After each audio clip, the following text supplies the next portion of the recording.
ఉరుకుల పరుగులతో సాగే ఈ ప్రపంచంలో ఒక కప్పు టీతో మన రోజుని మొదలెడతాం. అలాంటి మిమ్మల్ని మరింత తాజాగా ఉంచాలని మన సిఆర్ వాయిస్ మీకోసం బేబర్ టీని తీసుకొస్తుంది. ఊటీలో పండే 3 రకాల ఆకులతో తయారైన బేబర్ టీ మిమ్మల్ని ఎల్లప్పుడూ ఆరోగ్యంగా ఉత్సాహంగా ఉంచుతుంది. ఇందులో 5 ఫ్లేవర్స్ ఉన్నాయి. కమెంట్ సెక్షన్ లో ఇచ్చిన వెబ్సైట్ లింక్ తో వెళ్ళి మీకు నచ్చిన ఫ్లేవర్ ని రుచి చూడండి. నమస్తే folks, welcome to my channel. Folks, మనదని రాసి పెట్టి ఉంటే అది ప్రపంచంలో ఎక్కడున్నా మన దగ్గరికే వస్తుంది. అది మనిషి అయినా వస్తువు అయినా.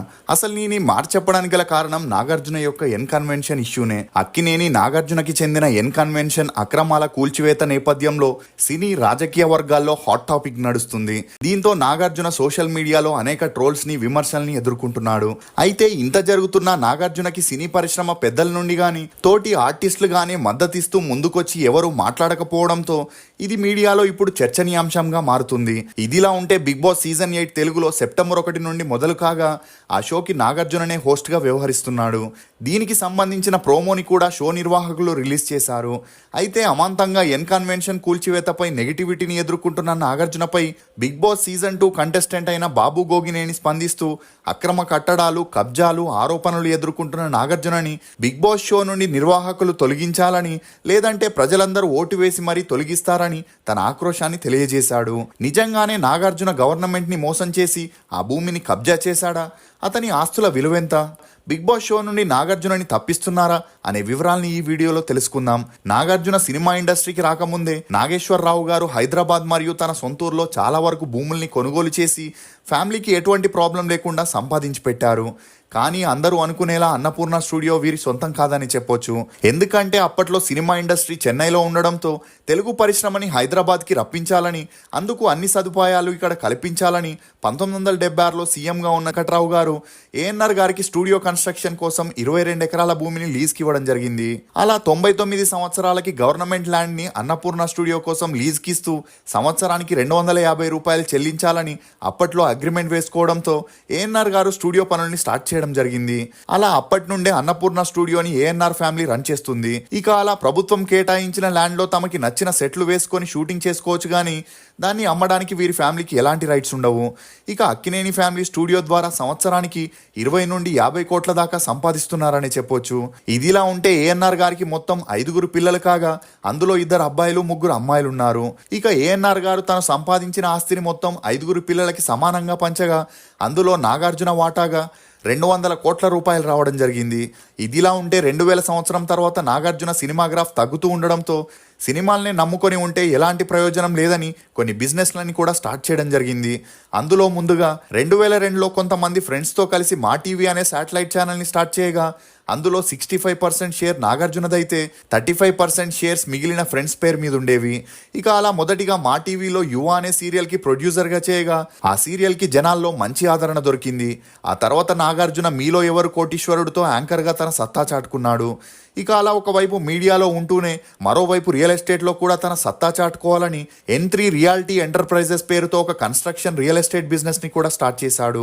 ఇక అలా మాదాపూర్లో ఒక ఫంక్షన్ హాల్ ని కూడా నిర్మించాలని 2009లో తమ్మిడికుంట చెరువు పక్కన 6.5 ఎకరాల ల్యాండ్ కొనుగోలు చేయడం జరిగింది. నిజానికి చాలా మంది రియల్ ఎస్టేటర్స్ గవర్నమెంట్ ల్యాండ్స్ పక్కన, చెరువుల పక్కన స్థలాన్ని కొనుక్కోవడానికి ఇష్టపడతారు. ఎందుకంటే వారు కొన్న భూమితో పాటు పక్కనే ఉన్న గవర్నమెంట్ స్థలాన్ని తమ భూమిలోకి కలుపుకొని కన్స్ట్రక్ట్ చేసిన గవర్నమెంట్ ఇమ్మీడియట్గా స్పందించదు. కాబట్టి ఒకవేళ స్పందించిన డబ్బుతో మేనేజ్ చేయొచ్చు అనే ఆలోచనతో ఇలా చేస్తున్నారని చెప్పొచ్చు. ఇక అలా తన పార్ట్నర్స్తో కలిసి నాగార్జున కన్వెన్షన్ పనుల్ని స్టార్ట్ చేయగా ఆ సమయంలో చెరువు బఫర్ జోన్లో ఉన్న 3.5 ఎకర్స్ని ఆక్రమించుకొని చెరువుకి మరియు తన కన్వెన్షన్ సెంటర్కి మధ్య ఒక పెద్ద కాంపౌండ్ వాల్ని నిర్మించడంతో దీనిపై 2013లో చాలా వివాదాలు తలెత్తాయి. అయినా కూడా మన సిస్టంలో ఉన్న లూప్ హోల్స్ వల్ల అవి త్వరలోనే సద్దుమణిగాయి. ఇక ఈ కన్వెన్షన్ హాల్ని మొత్తంగా 10 ఎకరాల్లో నిర్మించగా పార్కింగ్, గార్డెన్ హాల్ కోసం 6 ఎకరాల్ని కేటాయించారు. ఇక కన్స్ట్రక్షన్ లోపల 5 హాల్స్ ఉంటే మెయిన్ హాల్లో 3000 సిట్టింగ్ కెపాసిటీ ఉందని చెప్పొచ్చు. ఇక గార్డెన్ ఏరియా 37,000 విస్తీర్ణంతో ఉండి 1000 మంది కెపాసిటీతో కలిగి ఉంటుంది. మూడోది డైమండ్ హాల్. 5000 అడుగుల విస్తీర్ణంతో కట్టిన ఈ హాల్లో 500 సీట్ల కెపాసిటీ ఉంటుంది. నాలుగోది పార్టీ హాల్. ఇక్కడ సెలబ్రిటీలు తమ బర్త్డే అకేషన్స్ లాంటి ఫంక్షన్స్ చేసుకుంటూ ఈ హాల్లో మందు, విందు, చిందు లాంటివి ఏర్పాటు చేస్తుంటారు. ఐదోది అనెక్స్ హాల్, అంటే డైనింగ్ ఏరియా. దీన్ని 7000 అడుగుల విస్తీర్ణంతో నిర్మించగా ఒకేసారి 500 నుండి 1000 మంది భోజనం చేసే కెపాసిటీ కలిగి ఉంటుంది. ఇక ఇంత లగ్జరీగా నిర్మించిన కన్వెన్షన్ హాల్ రెంట్ కూడా సామాన్య ప్రజలు భరించలేనంత ఎక్కువగానే ఉంటుందని చెప్పొచ్చు. ఇక్కడ హాల్ మరియు కెపాసిటీ బట్టి రెంట్ వసూలు చేస్తారు. మినిమం రోజుకి 50 లక్షల నుండి 2 కోట్ల వరకు రెంట్ ఉంటుందనే చెప్పొచ్చు. ఇదిలా ఉంటే నాగార్జున స్పోర్ట్స్లోకి కూడా ఎంట్రీ ఇచ్చి 2013లో ఇండియన్ బ్యాడ్మింటన్ లీగ్లో ముంబై మాస్టర్ టీంని MS ధోని, సునీల్ గవాస్కర్తో కలిసి కొనడం జరిగింది. ఇక కళ్యాణ్ జ్యువెలరీలోనూ 50% షేర్స్ని పొందడమే కాకుండా నాగార్జున ఆ బ్రాండ్కి మోడల్గా కూడా వ్యవహరిస్తున్నాడు. అంతేకాకుండా ఇండియన్ సూపర్ లీగ్లో కేరళ బ్లాస్టర్ అనే ఫుట్బాల్ టీంకి కూడా ఓనర్గా వ్యవహరిస్తూ హైదరాబాద్, బాంబే, బెంగళూరు లాంటి ప్లేసెస్లో లగ్జరీ విల్లాస్ని, అపార్ట్మెంట్స్ని మోడర్న్ ఎమ్యూనిటీస్తో కన్స్ట్రక్షన్ చేస్తూ అటు సినిమా ఇటు బిజినెస్లోనూ సక్సెస్ఫుల్గా దూసుకుపోతున్నారు. ఇక అలా తండ్రి ఇచ్చిన 200 కోట్లతో బిజినెస్ స్టార్ట్ చేసిన నాగార్జున ఇప్పుడు 10,000 కోట్ల నెట్వర్క్కి రీచ్ అయి ఇండియాలో రిచెస్ట్ సెలబ్రిటీలో టాప్ 5 పొజిషన్లో ఉండడం విశేషం. ఇది మాత్రమే కాకుండా జూబ్లీ హిల్స్లో ఎన్ డిస్ట్రిక్ట్ అనే పబ్ని, ఎన్ గ్రిల్ అండ్ ఎన్ఏషియన్ అనే రెస్టారెంట్ని, యాక్టింగ్ స్కూల్స్ని, మల్టీమీడియా కోర్సెస్ని, యానిమేషన్ స్టూడియోస్ అని మొత్తంగా 30కి పైగా వేరియస్ బిజినెస్లు చేస్తున్నాడు. ఇక ఇదిలా ఉంటే నాగార్జున బిగ్ బాస్ సీజన్ 8కి హోస్ట్గా వ్యవహరించడానికి 20 కోట్ల రూపాయలని తీసుకుంటున్నట్లు తెలుస్తుంది. అంతేకాకుండా 2002 నుండి 2015 వరకు మా టీవీకి సీఈఓగా ఉన్న నాగార్జున 2015లో స్టార్ కంపెనీకి మా టీవీలో తనకున్న 65% షేర్స్లో 55% షేర్స్ని 2,500 కోట్లకి అమ్మడం జరిగింది. ఇక అలా మిగిలిన ఫ్రెండ్స్ షేర్స్తో పాటు తన 10% షేర్స్ని పూర్తిగా తన కంట్రోల్లోనే పెట్టుకొని ఇప్పుడు స్టార్ మాగా నిర్వహిస్తున్నారు. ఇదిలా ఉంటే బిజినెస్లు ఎక్కువ అయ్యే కొద్దీ ఇన్కమ్ ట్యాక్స్ ప్రాబ్లం రాకూడదని తన భార్య అమల గారితో కలిసి ఒక NGOని స్టార్ట్ చేశాడు. అదే బ్లూ క్రాస్ ఆఫ్ ఇండియా. దీని ద్వారా యానిమల్స్ని రక్షిస్తూ వాటికి హాని జరగకుండా చూసుకుంటుంటారు. అంతేకాకుండా HIV పేషెంట్స్కి ఈ సంస్థ ద్వారా హెల్ప్ చేస్తున్నారని చెప్పొచ్చు. ఇక నాగార్జున ఇప్పటికే 65 ఏళ్ళైనా కూడా హీరోగా మూవీ చేయాలంటే 9 నుండి 15 కోట్లు తీసుకుంటాడు. ఆ మూవీ హిట్ ఫ్లాప్లతో తనకి సంబంధం లేకుండా కంటిన్యూస్గా మూవీస్ చేస్తున్నాడని చెప్పొచ్చు. నాగార్జున తనలాగే తన కొడుకుల్ని కూడా సక్సెస్ చేయాలని తమ ఓన్ బ్యానర్లో ప్రొడ్యూస్ చేస్తూ బ్యాక్ టు బ్యాక్ మూవీస్ చేస్తున్నా ఎలాంటి ప్రయోజనం లేకుండా పోతుంది.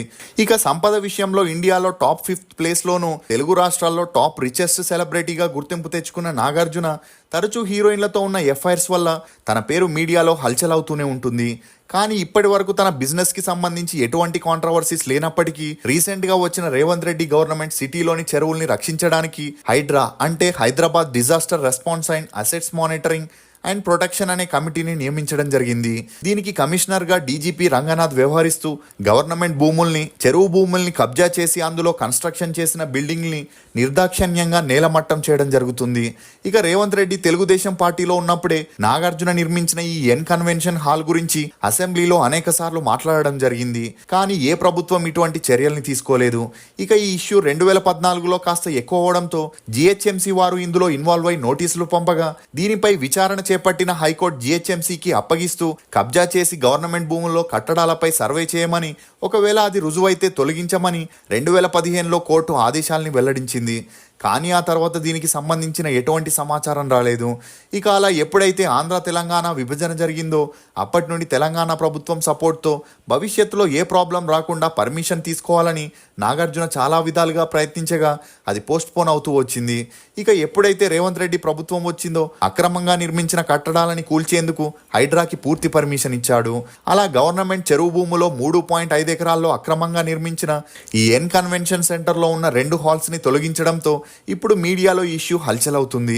దీనిపై స్పందించిన నాగార్జున తమకి ఎటువంటి నోటీసులు ఇవ్వకుండా ఇలా చేయడం చాలా బాధాకరమని, తాము చట్టానికి విరుద్ధంగా ఎటువంటి చర్యలకి పాల్పడలేదని, స్టే ఆర్డర్లకి, కోర్టు కేసులకి విరుద్ధంగా కన్వెన్షన్ని కూల్చివేయడం సరికాదని, ఆ భూమి పట్టా భూమని, ఒక అంగుళం కూడా కబ్జాకి గురి కాలేదని, స్పష్టంగా చెప్పాలంటే ఈ కూల్చివేత తప్పుడు సమాచారంతో లేదా చట్ట విరుద్ధంగా జరిగిందని, చట్టాన్ని గౌరవించే పౌరుడిగా ఒకవేళ కోర్టు తనకి వ్యతిరేకంగా తీర్పునిస్తే తనే సొంతంగా కూల్చేవాడని, ఈ చట్ట విరుద్ధ చర్యల్ని వ్యతిరేకిస్తూ తాము న్యాయస్థానాన్ని ఆశ్రయిస్తామని, అక్కడ తమకి తప్పకుండా న్యాయం జరుగుతుందని నాగార్జున ట్వీట్ చేశాడు.